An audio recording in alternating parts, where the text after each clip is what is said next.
السلام علیکم ورحمۃ وبرکاتہ۔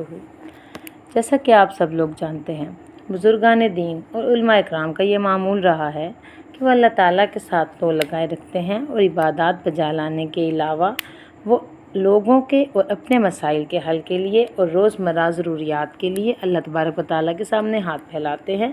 اس کے لیے وہ نمازوں میں اور دعاؤں میں اس سے مانگتے ہیں جس سے ان کی پرابلم کا حل مل سکے۔ اس کے علاوہ وہ ایک خاص عمل شروع سے کرتے آئے ہیں جن کو وظائف کہا جاتا ہے۔ وظائف کیا ہیں؟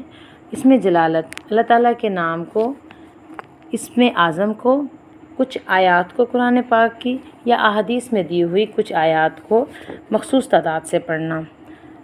ان کے لیے ضروری ہے کہ ہمیں پتہ ہو کہ یہ احادیث کہاں سے آئی ہیں، حضور کریم صلی اللہ علیہ وسلم سے منقول ہیں یا نہیں، اور جو صحابہ ان کو استعمال کرتے تھے یا نہیں، اور اس سے کتنے فوائد حاصل ہوتے ہیں۔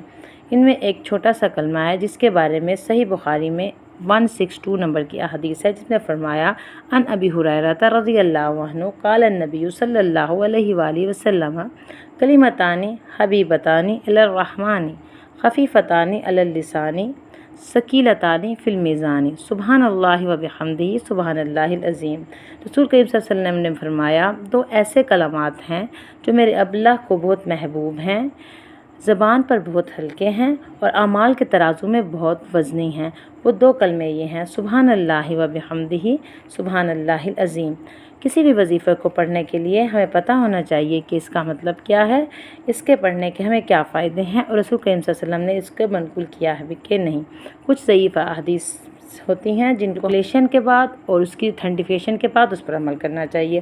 اسی طرح سے حضرت جویریہ رضی اللہ عنہ بیان کرتی ہیں کہ حضور کریم صلی اللہ علیہ وسلم صبح کی نماز پڑھنے کے بعد صبح ہی ان کے پاس سے چلے گئے اور وہ اس وقت اپنی نماز کی جگہ بیٹھی تھیں۔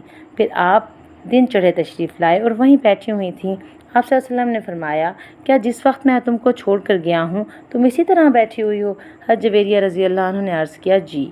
تو نبی کریم صلی اللہ علیہ وسلم نے فرمایا، میں نے تمہارے بعد یعنی تم سے جدا ہونے کے بعد 4 ایسے کلمات 3 بار کہے ہیں، جو کچھ تم نے صبح سے اب تک پڑھا ہے، اگر ان کا کلمات کے ساتھ وزن کرو تو ان کلمات کا وزن زیادہ ہوگا، اور وہ کلمات یہ ہیں، سبحان اللہ وبحمدہ عدد خلقہ ورضا نفسہ وزینت عرشہ ومداد کلماتہ۔